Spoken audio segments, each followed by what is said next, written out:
మీరు Amazon pay, ICICI bank credit card వాడుతున్నారా? ఈ కో బ్రాండ్ క్రెడిట్ కార్డు వాడే వారికి బ్యాడ్ న్యూస్ అని చెప్పవచ్చు.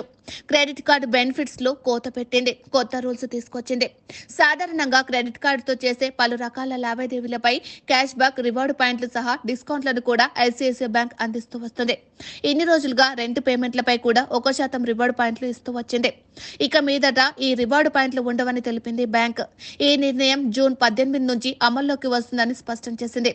ఈ మేరకు ఇప్పటికే యూజర్లకు సందేహాలు కూడా పంపిస్తుంది. ఈ ఐసిఐసిఐ క్రెడిట్ కార్డు విషయానికి వస్తే జాయినింగ్ ఫీజు సహా ఎలాంటి వార్షిక రుసుములు లేకుండానే ఐసిఐసిఐ బ్యాంక్ అమెజాన్ పే కో బ్రాండ్ క్రెడిట్ కార్డు జారీ చేస్తుంది. ప్రైమ్ వినియోగదారులకు ఈ కార్డుతో అమెజాన్ కొనుగోళ్లపై 5% క్యాష్ బ్యాక్ సహా ఇతర అదనపు డిస్కౌంట్లు కూడా ఇస్తుంది. ఫ్యూయల్ సర్చార్జ్ చెల్లింపులపై 1% రాయితీ ఇస్తుంది. ఇంకా ఈఎంఐ ట్రాన్సాక్షన్లు, బంగారం కొనుగోళ్లపై మాత్రం రివార్డు పాయింట్లు ఉండవు.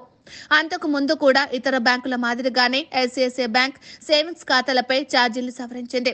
కొన్ని సేవింగ్స్ అకౌంట్లను నిలిపివేసింది. మినిమం బ్యాలెన్స్ విషయానికి వస్తే సేవింగ్స్ ఖాతా ప్రో మ్యాక్స్ దాంట్లో 50,000 రూపాయలు ఖచ్చితంగా ఉండాలి. ప్రో ప్లస్ లో 25,000 రూపాయలు కనీసం మెయింటైన్ చేయాలి. లేకపోతే గరిష్టంగా 750 రూపాయల వరకు ఛార్జ్ పడుతుంది. సేవింగ్స్ అకౌంట్ ప్రోలో కనీసం 10,000 రూపాయల వరకు ఉండాలి. ఇక్కడ కూడా గరిష్ట ఛార్జ్ 750 రూపాయలుగా ఉంది. మరోవైపు IDFC first bank, yes bank వంటివి కీలక ప్రకటన చేశాయి. ఈ బ్యాంక్ క్రెడిట్ కార్డుతో current, gas, water bill, internet bill వంటి యూటిలిటీ బిల్స్ చెల్లించేవారు ఇక మీదట ఎక్కువ సర్చార్జ్ చెల్లించాల్సి వస్తోంది. ఇది మే 1 నుంచే అమల్లోకి వచ్చింది. ఇదే సమయంలో ఇతర చాలా దిగ్గజ బ్యాంకులు కూడా క్రెడిట్ కార్డులకు సంబంధించి పలు కఠిన నిర్ణయాలు తీసుకున్నాయి.